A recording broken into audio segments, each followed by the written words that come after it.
যে এই সম্মেলনের অর্জন বৈশ্বিক সমৃদ্ধি অর্জনের জন্য আমাদের সবার অভিপ্রায় ও সহযোগিতা কাঠামো প্রণয়নে দিক নির্দেশক হিসেবে কাজ করবে।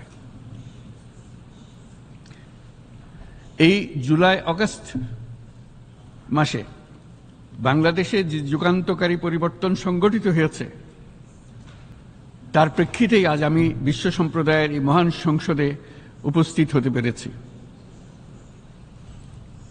আমাদের গণমানুষের, বিশেষ করে তরুণ সমাজের অফুরন্ত শক্তি আমাদের বিদ্যমান রাষ্ট্র কাঠামো ও প্রাতিষ্ঠানিক আয়োজনগুলো আমূল রূপান্তরের এক নতুন সম্ভাবনার দ্বার উন্মোচন করেছে।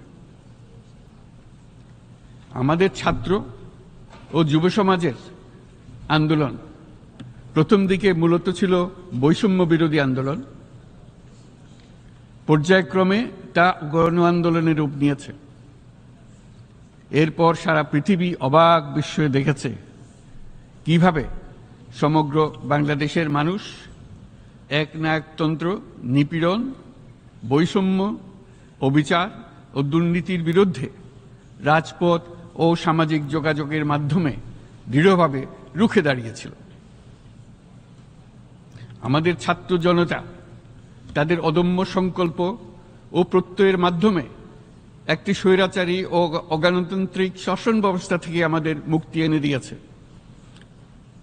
তাদের এই সংকল্পের মধ্যেই আমাদের দেশের ভবিষ্যৎ নিহিত।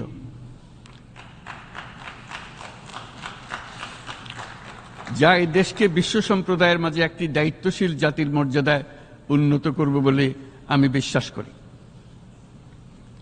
এই গণ আন্দোলন রাজনৈতিক অধিকার ও উন্নয়নের সুবিধাবঞ্চিত বাংলাদেশের আপামর জনসাধারণকে ঐক্যবদ্ধ করেছে। বাংলাদেশের মানুষ উন্নয়ন কর্মকাণ্ডকে অন্তর্ভুক্তিমূলক অংশীদারিত্ব রূপে দেখতে চেয়েছিল। আমাদের জনগণ একটা ন্যায্য, অন্তর্ভুক্তিমূলক ও কার্যকর গণতন্ত্রের জন্য লড়াই করেছে, যার জন্য আমাদের নতুন প্রজন্ম জীবন উৎসর্গ করেছে। আমাদের এই তরুণীরা যে প্রজ্ঞা, সাহস ও প্রত্যয় দেখিয়েছে তা আমাদের অভিভূত করেছে, সারা বিশ্ববাসীকে অভিভূত করেছে। বন্দুকের গুলি উপেক্ষা করে বুক পেতে দাঁড়িয়ে গিয়েছিল আমাদের এই তরুণরা। অবৈধ রাষ্ট্র ক্ষমতার বিরুদ্ধে প্রবলভাবে সোচ্চার হয়েছিল আমাদের তরুণ তরুণীরা, স্কুল পড়ুয়া কিশোর কিশোরীরা। তারা নিঃসঙ্গ চিত্তে উৎসর্গ করেছিল তাদের জীবন। শত শত মানুষ চিরতরে হারিয়েছে তাদের দৃষ্টিশক্তি। আমাদের মায়েরা, দিনমজুরেরা ও শহরের অগণিত মানুষ তাদের সন্তানদের কাঁধে কাঁধ মিলিয়ে নেমেছিল রাজপথে। তপ্ত রোদ, বৃষ্টি, মৃত্যু ভয়কে তোয়াক্কা না করে তারা সত্য ও ন্যায়সঙ্গত আকাঙ্ক্ষার বিরুদ্ধে দীর্ঘকালব্যাপী রাষ্ট্রযন্ত্রকে পরিচালনা করার অশুভ ষড়যন্ত্রকে পরাভূত করেছিল। জনগণের এই আন্দোলনে আমাদের জানা মতে প্রায় 800-এরও বেশি জীবন আমরা হারিয়েছি স্বৈরাচারী শক্তির হাতে। উদারনীতি, বহুত্ববাদ ও ধর্মনিরপেক্ষতার উপর মানুষের গভীর বিশ্বাস থেকেই বাংলাদেশ রাষ্ট্রের অভ্যুদয় হয়েছিল। 1971 সালে যে মূল্যবোধকে বুকে ধারণ করে আমাদের গণমানুষ যুদ্ধ করেছিল, সেই মূল্যবোধকে বহু বছর পরে আবার জেনারেশন জি, যে প্রজন্ম জি, নতুনভাবে আমাদেরকে দেখতে শিখিয়েছে। এরকমটি আমরা দেখেছিলাম 1952 সালের ভাষা আন্দোলনে, বাংলাকে মাতৃভাষা হিসেবে প্রতিষ্ঠার সময়। বাংলাদেশের এই অভ্যুত্থান আগামী দিনগুলোতে বিশ্বের বিভিন্ন প্রান্তে মানুষকে মুক্তি ও ন্যায় বিচারের পক্ষে দাঁড়াতে প্রেরণা যোগাবে। আমাদের মুক্তি ও গণতান্ত্রিক আকাঙ্ক্ষাকে বাস্তবে রূপ দিতে আমি তাই আজ বিশ্ব সম্প্রদায়কে আমাদের নতুন বাংলাদেশের সঙ্গে সম্পৃক্ত হওয়ার উদাত্ত আহ্বান জানাচ্ছি। মাননীয় সভাপতি, যে রাষ্ট্র কাঠামো দুঃসহ হয়ে গেছে তার পুনর্গঠনের জন্য আমাদের তরুণরা দেশের আপামর জনসাধারণ একমত হয়ে আমার এবং আমার উপদেষ্টা পরিষদের উপর আস্থা রেখে সরকার পরিচালনার এক মহান দায়িত্ব আমাদের উপর ন্যস্ত করেছে। এই দায়িত্ব গ্রহণের পর আমরা গভীর বিস্ময় ও হতাশার সঙ্গে মুখোমুখিভাবে দেখতে পাচ্ছি কিভাবে সর্বগ্রাসী দুর্নীতি একটি কার্যকর গণতান্ত্রিক ব্যবস্থাকে ধ্বংসস্তূপে পরিণত করেছে, কিভাবে রাষ্ট্রের মূল প্রতিষ্ঠানগুলোকে নির্মমভাবে দলীয়করণের আবর্তে বন্দী করে রাখা হয়েছিল, কিভাবে জনগণের অর্থকে লুটপাট করা হয়েছিল, কিভাবে একটি বিশেষ স্বার্থান্বেষী গোষ্ঠী সমস্ত ব্যবসা বাণিজ্যকে অন্যায়ভাবে নিজেদের হাতে কুক্ষিগত করে দেশের সম্পদ অবাধে বিদেশে পাচার করে দিয়েছে। এক কথায় কিভাবে প্রত্যেকটি পর্যায়ে ন্যায়, নীতি ও নৈতিকতা অদৃশ্য হয়ে গিয়েছিল। এরকম এক অবস্থার দেশকে পুনর্গঠন এবং জনগণের কাঙ্ক্ষিত রাষ্ট্র ব্যবস্থা প্রতিষ্ঠিত করার জন্য আমাদের উপর দায়িত্ব প্রদান করা হয়েছে। অতীতের ভুলগুলোকে সংশোধন করে একটা প্রতিযোগিতামূলক ও শক্তিশালী অর্থনীতি এবং ন্যায়ভিত্তিক সমাজ ব্যবস্থা গড়ে তোলাই এই মুহূর্তে আমাদের মূল লক্ষ্য। বর্তমান পরিবর্তিত পরিস্থিতিতে সকল রাজনৈতিক দল এখন স্বাধীনভাবে তাদের মতামত প্রকাশ করতে পারছে। যে সব ব্যক্তি বা প্রতিষ্ঠান রাষ্ট্রীয় কাজ ও সিদ্ধান্ত গ্রহণ করার প্রক্রিয়ায় সম্পৃক্ত, তাদের প্রত্যেকের জবাবদিহিতা নিশ্চিত করাই আমাদের অগ্রাধিকার। আমরা মানুষের মৌলিক অধিকারকে সমুন্নত ও সুরক্ষিত রাখতে দৃঢ়প্রতিজ্ঞ। আমাদের দেশের মানুষ মুক্তভাবে কথা বলবে, ভয়ভীতি ছাড়া সমাবেশ করবে, তাদের পছন্দের ব্যক্তিকে ভোট দিয়ে নির্বাচিত করবে, এটাই জাতির আকাঙ্ক্ষা এবং এটাই আমাদের লক্ষ্য। বিচার বিভাগের স্বাধীনতা সংরক্ষণ ও সাইবার ডোমেইন সহ গণমাধ্যমের স্বাধীনতা সুসংহতকরণে আমরা প্রতিজ্ঞাবদ্ধ। আমাদের একজন কৃষক বা একজন শ্রমিকের সন্তানও যেন সমাজের সর্বোচ্চ শিখরে পৌঁছতে পারে, সেই লক্ষ্যে বিশালকার অবকাঠামো নির্মাণের বদলে স্বাস্থ্য ও শিক্ষা খাতে বরাদ্দ বৃদ্ধির আমরা গুরুত্ব আরোপ করছি।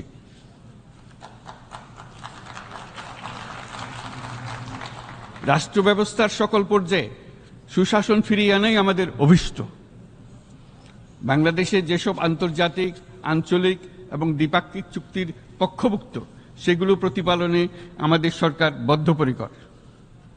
জাতিসংঘ সহ বহুপাক্ষিক বিশ্ব কাঠামোতে বাংলাদেশের সক্রিয় অংশগ্রহণ ও অবদান অব্যাহত থাকবে। পারস্পরিক শ্রদ্ধাবোধ, মর্যাদা ও স্বার্থরক্ষণের ভিত্তিতে বাংলাদেশ বিশ্বের সকল রাষ্ট্রের সাথে বন্ধুত্বপূর্ণ সম্পর্ক বজায় রাখবে। মাননীয় সভাপতি, গত 7 সপ্তাহের মধ্যে আমাদের সরকার বিভিন্ন গুরুত্বপূর্ণ পদক্ষেপ গ্রহণ করেছে। আমাদের অনুরোধে সাড়া দিয়ে জাতিসংঘের মানবাধিকার বিষয়ক হাই কমিশনার বাংলাদেশের গণ আন্দোলনকালে সংগঠিত মানবাধিকার লঙ্ঘনের বিষয়ে বিস্তৃত অনুসন্ধান এবং এইসব বিষয়ে ঘটনার পুনরাবৃত্তি রোধে পরামর্শ প্রদানের জন্য একটা ফ্যাক্ট ফাইন্ডিং কমিশন গঠন এবং তার কাজ শুরু করার জন্য দ্রুত বাংলাদেশে পাঠিয়ে দিয়েছে। আমি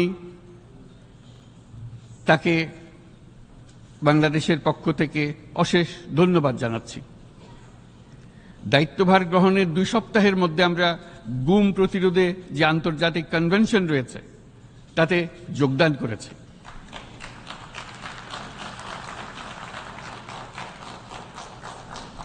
এর আশু বাস্তবায়নের জন্য প্রয়োজনীয় দেশীয় আইন ও বিধি প্রণয়নে আমরা এখন প্রক্রিয়া শুরু করেছি। বাংলাদেশে গত 1.5 দশকে যে সমস্ত গুমের অভিযোগ রয়েছে সেগুলো তদন্ত করার জন্য একটি তদন্ত কমিশন এই মুহূর্তে কর্মরত আছে। মানুষের আস্থা, আত্মবিশ্বাস ফিরিয়ে আনতে এবং নির্মম অতীত যেন আর ফিরে না আসে কোনোদিন, সেই জন্য আমরা কিছু সুনির্দিষ্ট খাতে সংস্কারকে অগ্রাধিকার দিয়েছি।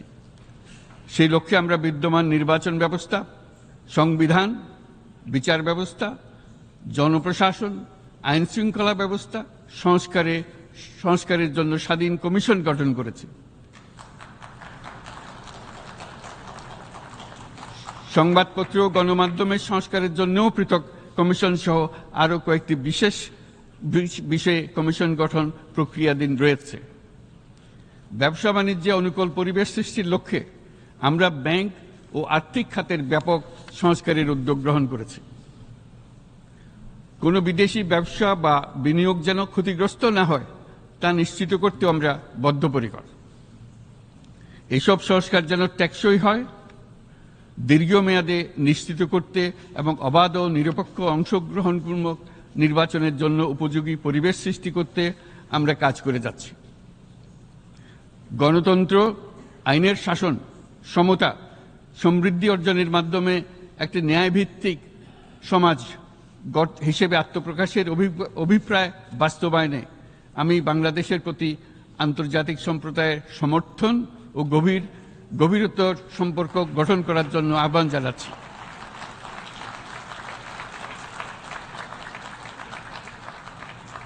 মাননীয় সভাপতি, বাংলাদেশ মনে করে যে শান্তি রক্ষা ও সংঘাত মোকাবেলা জনগণের সমৃদ্ধি নিশ্চিত করার মূল চালিকা শক্তি। সাম্প্রতিক বিপ্লবকালে আমাদের ইতিহাসের সবচেয়ে কঠিনতম সময়ে জনগণের মুক্তির আকাঙ্ক্ষা পূরণে তাদের পাশে দৃঢ়ভাবে দাঁড়িয়ে আমাদের সাহসী সশস্ত্র বাহিনীসমূহ আরও একবার শান্তির প্রতি তাদের অঙ্গীকার প্রমাণ করেছে।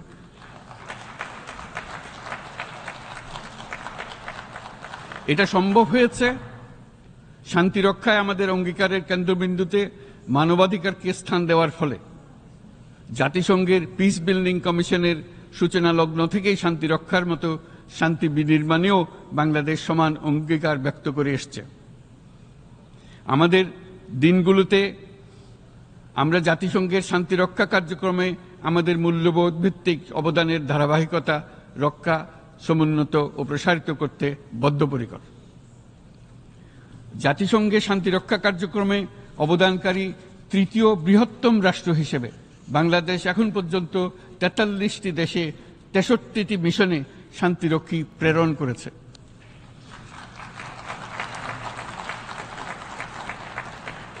বসনিয়া থেকে শুরু করে কঙ্গো পর্যন্ত বিশ্বের বিভিন্ন প্রান্তে এসব মিশনে দায়িত্ব পালনকালে ১৬৮ জন বাংলাদেশি শান্তিরক্ষী নিজেদের জীবন বিসর্জন দিয়েছে। আমরা আশা করি যে কোনো অবস্থায় নানা প্রতিকূলতা সত্ত্বেও জাতিসংঘের ভবিষ্যৎ শান্তিরক্ষী কার্যক্রমগুলোতে বাংলাদেশের প্রতিরক্ষা বাহিনীর সদস্যরা একইভাবে অবদান রাখার সুযোগ পাবে।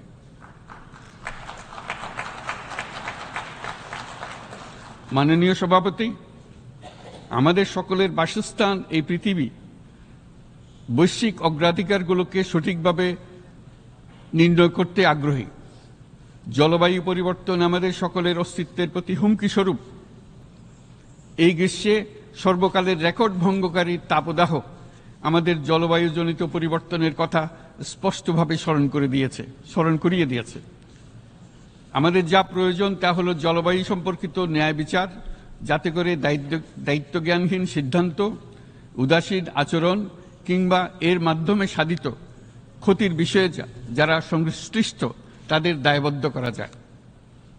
জলবায়ু পরিবর্তনজনিত দীর্ঘমেয়াদী প্রভাবগুলো অপূরণীয় ক্ষতির কারণ হয়ে দাঁড়িয়েছে। আমরা জীব বৈচিত্র্য হারিয়ে ফেলছি, প্যাথোজেনের পরিবর্তনের ফলে নতুন রোগ বাড়ছে, কৃষিক্ষেত্রে চাপ বাড়ছে ক্রমাগতভাবে, পানি সম্পদ ঝুঁকিতে ফেলছে আমাদের বাসযোগ্যতাকে, সমুদ্র পৃষ্ঠের উচ্চতা বৃদ্ধি এবং লবণাক্ততা আমাদের ক্ষতি করছে প্রতিনিয়ত। ঘূর্ণিঝড়ের সংখ্যা ও মাত্রা বৃদ্ধির কারণে যেই ক্ষতি হচ্ছে তাকে উপেক্ষা করার সুযোগ নেই। ক্ষুদ্র কৃষক, প্রান্তিক পর্যায়ে জীবিকা অন্বেষণকারীরা জলবায়ু পরিবর্তনজনিত ঝুঁকির মুখোমুখি হচ্ছে সবচেয়ে বেশি। আমি আজ এই বিশ্ব সভায় যখন কথা বলছি তখন বাংলাদেশের পূর্বাঞ্চলে ৫০ লাখেরও অধিক মানুষ তাদের জীবদ্দশায় হওয়া সবচেয়ে ভয়াবহ বন্যা মোকাবেলা করে যাচ্ছে। মহাসচিব গুতেরেস আমাদেরকে দেখিয়েছেন যে বিদ্যমান পরিক্রমা অব্যাহত থাকলে বিশ্বের গড় তাপমাত্রা ২.৭ ডিগ্রি সেলসিয়াস বৃদ্ধির দিকে অগ্রসর হতে থাকবে। তাই বাংলাদেশের মতো জলবায়ু ঝুঁকিতে থাকা দেশগুলোতে অভিযোজনের জন্য ব্যাপক বিনিয়োগের আহ্বান জানাচ্ছি।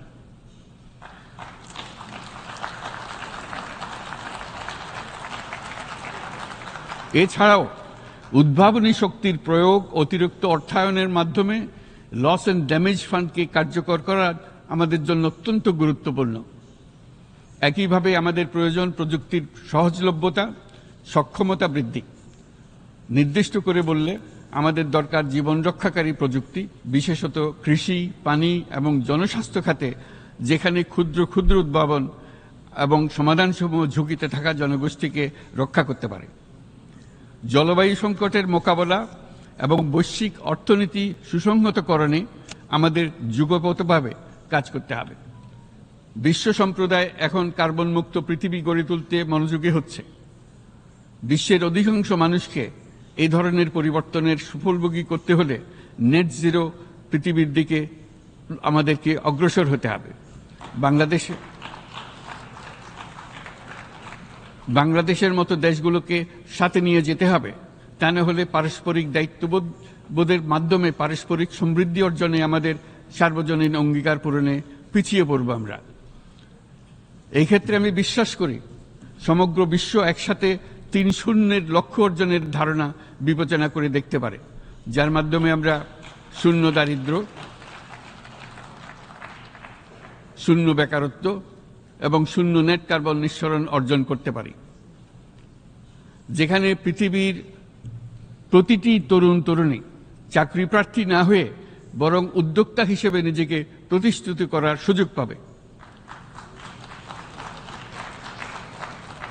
তারা যেন এই সম্পদের সীমাবদ্ধতা সত্ত্বেও নিজ নিজ সৃজনশীলতার বিকাশ করতে পারে, যেখানে একটি ব্যবসায়িক উদ্যোগ সামাজিক সুফল, অর্থনৈতিক মুনাফা এবং প্রকৃতির প্রতি দায়িত্বশীলতার মধ্যে একটি চমৎকার ভারসাম্য আনতে পারে, যেখানে সামাজিক ব্যবসার মাধ্যমে যে কোনো ব্যক্তি ভোগবাদী জীবনধারা থেকে উত্তরণ করে সামাজিক ও অর্থনৈতিক পরিবর্তনের সৃজনশীল শক্তি হিসেবে নিজেকে প্রতিষ্ঠিত করতে পারে।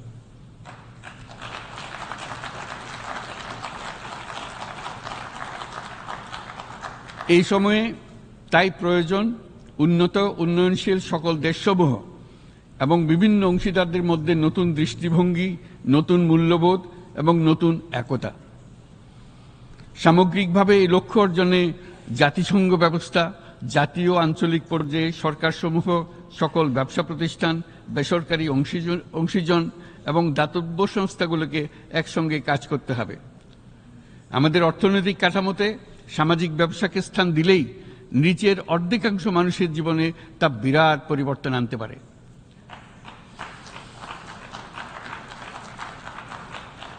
এই পদক্ষেপ একই সঙ্গে জলবায়ুর ধ্বংসাত্মক গতিকে সফলভাবে রোধ করতে পারে এবং বাজার ব্যবস্থার মাধ্যমেই এই মীমাংসা হতে পারে। এ বিষয়ে আমি মহাসচিব গুতেরেসের বিশেষ দৃষ্টি আকর্ষণ করছি।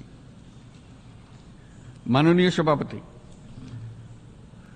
বহুমুখী সংকটে জর্জরিত বর্তমান বিশ্বে যুদ্ধ এবং সংঘাতের ফলে ব্যাপক ভিত্তিতে মানুষের অধিকার খর্ব হচ্ছে। বিশ্ববাসীর উদ্বেগ এবং নিন্দা সত্ত্বেও গাজায় গণহত্যা থামছে না।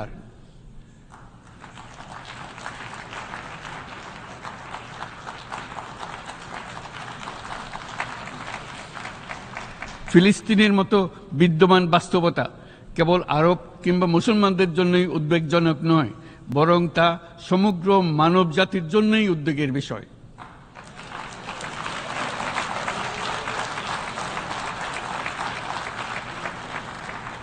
একজন মানুষ হিসেবে প্রত্যেক ফিলিস্তিনির জীবন অমূল্য।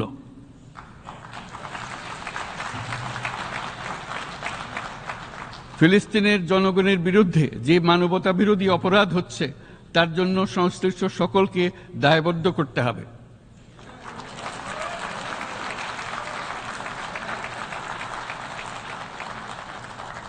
ফিলিস্তিনের জনগণের উপর চলমান নৃশংসতা, বিশেষত নারী এবং শিশুদের সাথে প্রতিনিয়ত যে নিষ্ঠুরতা বিশ্ব দেখাচ্ছে, তা থেকে নিস্তারের জন্য বাংলাদেশ অনতিবিলম্বে সম্পূর্ণ যুদ্ধবিরতির আহ্বান জানাচ্ছে।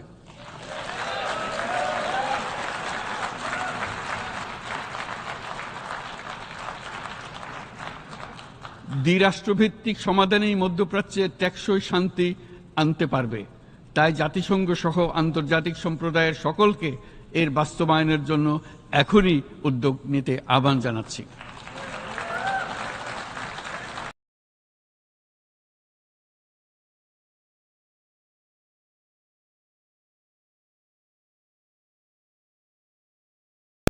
সর্বব্যাপী, এমনকি বাংলাদেশের অর্থনীতিতেও এর নেতিবাচক প্রভাব আমরা অনুভব করছি। আমরা তাই উভয় পক্ষকে সংলাপে বসে বিরোধ নিরসনের মাধ্যমে যুদ্ধের অবসান ঘটানোর আহ্বান জানাচ্ছি। মাননীয় সভাপতি, বাংলাদেশ গত 7 বছর যাবৎ মায়ানমার হতে আগত 12 লাখেরও বেশি রোহিঙ্গাদের মানবিক কারণে আশ্রয় দিয়ে আসছে। এর ফলে আমরা বিরাট সামাজিক, অর্থনৈতিক, পরিবেশগত ক্ষতির সম্মুখীন হচ্ছি। মায়ানমারের অভ্যন্তরীণ সমস্যা থেকে সৃষ্ট এই সংকট বাংলাদেশ ও আমাদের অঞ্চলের জন্য প্রথাগত ও অপ্রথাগত উভয় ধরনের নিরাপত্তা ঝুঁকির কারণ হয়ে দাঁড়িয়েছে। মায়ানমার থেকে বাংলাদেশে বলপূর্বক বাস্তুচ্যুত রোহিঙ্গাদের সহায়তা করতে আমরা অঙ্গীকারবদ্ধ। আমরা রোহিঙ্গাদের জন্য মানবিক সহায়তা কার্যক্রম চালু রাখা এবং তাদের টেকসই প্রত্যাবর্তন নিশ্চিত করার উদ্দেশ্যে আন্তর্জাতিক সম্প্রদায়ের পর্যাপ্ত সহায়তা অব্যাহত রাখার আহ্বান জানাচ্ছি। রোহিঙ্গাদের সাথে সংগঠিত হওয়া ব্যাপক ভিত্তিক মানবাধিকার লঙ্ঘনের জন্য আন্তর্জাতিক বিচার আদালত এবং আন্তর্জাতিক অপরাধ আদালতে চলমান বিচার প্রক্রিয়ার মাধ্যমে ন্যায় বিচার নিশ্চিত করাও সমানভাবে গুরুত্বপূর্ণ। রোহিঙ্গারা যাতে নিজ দেশে স্বাধীন এবং মর্যাদাপূর্ণ জীবনযাপন করতে পারে সেই লক্ষ্যে অনুকূল পরিবেশ তৈরিতে জাতিসংঘ অন্যান্য আন্তর্জাতিক প্রতিষ্ঠানের ধারাবাহিক প্রচেষ্টার প্রশংসা দাবিদার। এই লক্ষ্যে রোহিঙ্গারা যাতে পর্যাপ্ত নিরাপত্তা ও অধিকার নিশ্চিত করে তাদের নিজ ভূমি রাখাইনে ফিরে যেতে পারে তার পথ সুগম করা অত্যন্ত দরকার। মায়ানমারে প্রতিনিয়ত পরিবর্তনশীল অবস্থা বিবেচনা রেখে বাংলাদেশ আন্তর্জাতিক সম্প্রদায়ের সাথে একযোগে রোহিঙ্গাদের নিজ দেশে মর্যাদাপূর্ণ টেকসই প্রত্যাবর্তনের জন্য পরিবেশ সৃষ্টিতে কাজ করতে প্রস্তুত।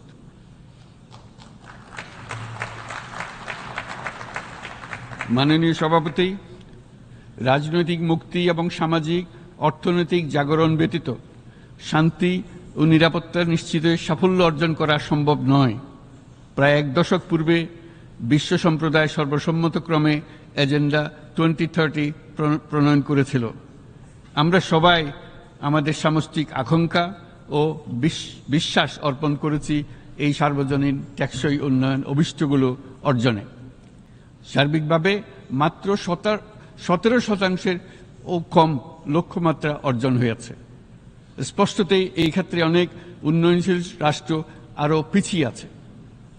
উন্নয়নশীল দেশগুলোকে এসডিজি অর্থায়নে বছরে প্রায় 2.5 থেকে 4 ট্রিলিয়ন মার্কিন ডলারের সমান ঘাটতি মোকাবেলা করতে হচ্ছে। উন্নয়নশীল বিশ্বের ঋণের বোঝা, ক্ষয়িষ্ণু আর্থিক সক্ষমতা এবং জলবায়ু পরিবর্তনের ক্ষতিকর প্রভাবের কারণে বাংলাদেশের মতো দেশগুলিতে বেশি ঝুঁকিতে রয়েছে। আমরা আশা করি উন্নয়নের জন্য অর্থায়ন সংক্রান্ত 4র্থ আন্তর্জাতিক সম্মেলনে এই ধরনের জটিল এবং কাঠামোগত সমস্যাগুলোর দিকে নজর দেওয়া হবে। বহুপাক্ষিক আর্থিক প্রতিষ্ঠানগুলোকে এমন অভিন্ন লক্ষ্যে নিয়ে যাওয়ার কাজ করতে হবে যাতে সকল রাষ্ট্র সমানভাবে সম্পদ ও সুযোগের ব্যবহার করতে পারে।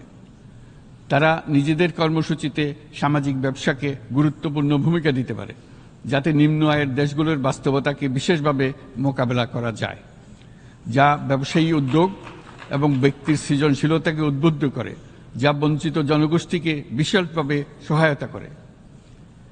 এই ক্ষেত্রে অবৈধ অর্থের প্রবাহ এবং উন্নয়নশীল দেশগুলো থেকে সম্পদ পাচার বন্ধ করা অত্যন্ত আবশ্যক। উন্নয়নশীল দেশগুলো থেকে পাচার হয়ে যাওয়া সম্পদ ফেরত আনার জন্য আন্তর্জাতিক সহযোগিতা জোরদার করতে হবে। আমরা আশা করি কর ফাঁকি রোধে আন্তর্জাতিক কর কনভেনশন অতি শীঘ্রই গৃহীত হবে। মাননীয় সভাপতি, আমরা যে নিবিড়ভাবে সংযুক্ত বিশ্বে বসবাস করছি, সেখানে অভিবাসন এবং মানুষের অবাধ প্রবাহ এক অলঙ্ঘনীয় বাস্তবতা। বাংলাদেশি নাগরিকরা প্রতিনিয়ত বিভিন্ন দেশে অভিবাসী হিসেবে যাচ্ছেন। তারা বিভিন্ন দেশে তাদের কর্মসংস্থানের সন্ধানে আছেন। বিশ্বের বিভিন্ন প্রান্তে এই মুহূর্তে প্রায় 1.5 কোটি প্রবাসী বাংলাদেশি আছেন। সকলের জন্য অভিবাসনের উপযোগিতা নিশ্চিত করতে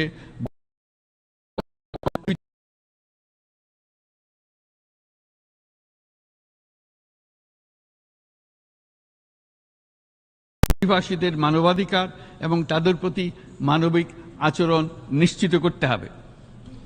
অভিবাসনের উপর 2018 সালে যে গ্লোবাল কম্প্যাক্ট অন মাইগ্রেশন গৃহীত হয়েছে, তার পূর্ণ বাস্তবায়নে বাংলাদেশ প্রতিশ্রুতিবদ্ধ এবং একই সাথে অনিরাপদ অভিবাসন রোধেও আমরা বদ্ধপরিকর। মাননীয় সভাপতি, প্রতি বছর প্রায় 25 লক্ষ তরুণ তরুণী বাংলাদেশের শ্রমবাজারে যুক্ত হচ্ছেন। বাংলাদেশের বিপুল জনশক্তির প্রায় 2/3 তরুণ। এই জনশক্তিকে বর্তমান ও আগামীর জন্য গড়ে তোলা বাংলাদেশের জন্য একটা বড় চ্যালেঞ্জ। ক্রমপরিবর্তনশীল কর্মজগতে একজন তরুণকে প্রতিনিয়ত নতুন দক্ষতা অর্জন করতে হয়। এই কর্মপরিবেশের সাথে মানিয়ে নেওয়া শিখতে হয়।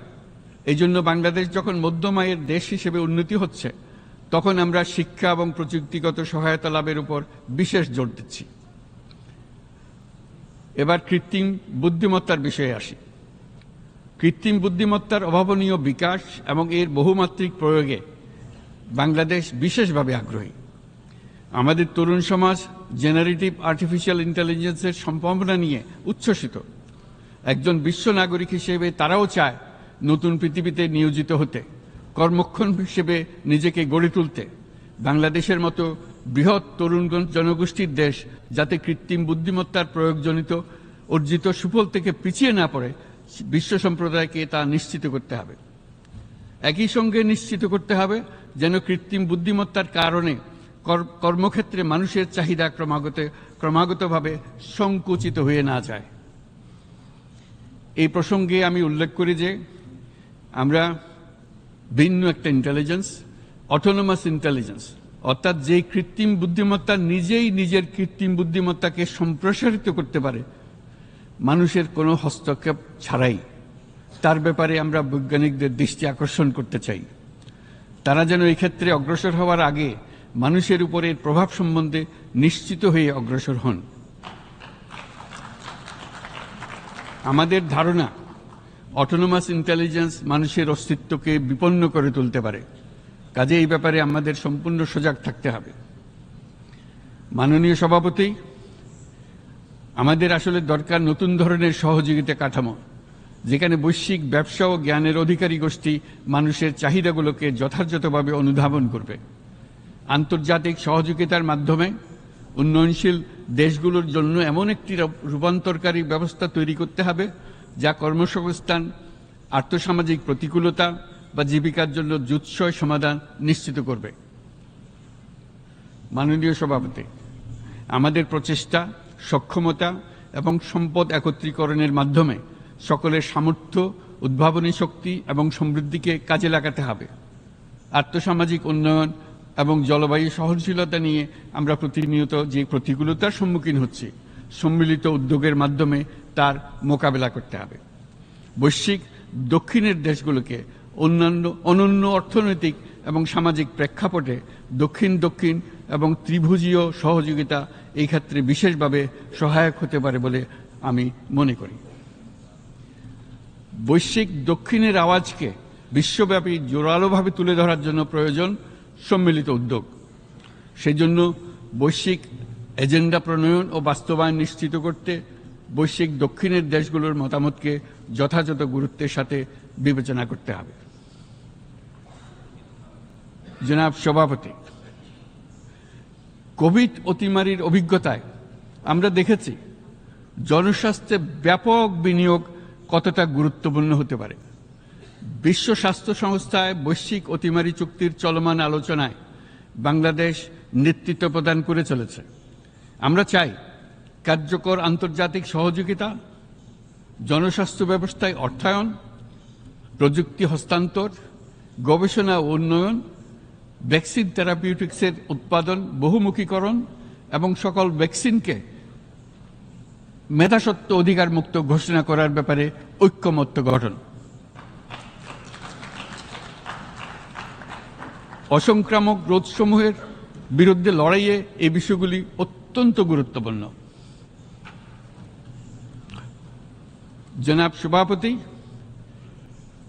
এবছর আমরা জাতিসংঘের সাথে বাংলাদেশের অংশীদারিত্বের সুবর্ণ জয়ন্তী উদযাপন করছি। গত 50 বছর ছিল আমাদের জন্য একটা পারস্পরিক শিক্ষণীয় সম্মিলিত যাত্রা।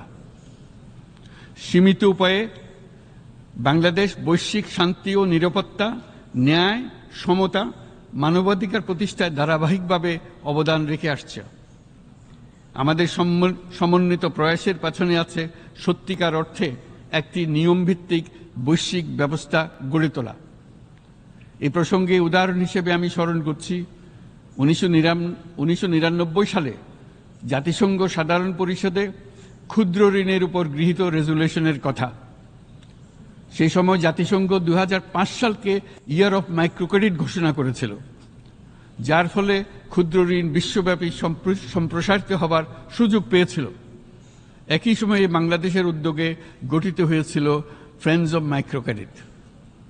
2001 সাল থেকে সাধারণ পরিষদে কালচার অফ পিস সংক্রান্ত বাৎসরিক যে রেজলিউশন গৃহীত হয়ে আসছে, বা নিরাপত্তা পরিষদে নারী, শান্তি ও নিরাপত্তা সংক্রান্ত যে 1325 নম্বর রেজলিউশন গৃহীত হয়েছিল, তা বাংলাদেশের বিশ্বজনীন উদ্যোগগুলোর প্রতিফলন এবং অবদান। মাননীয় সভাপতি,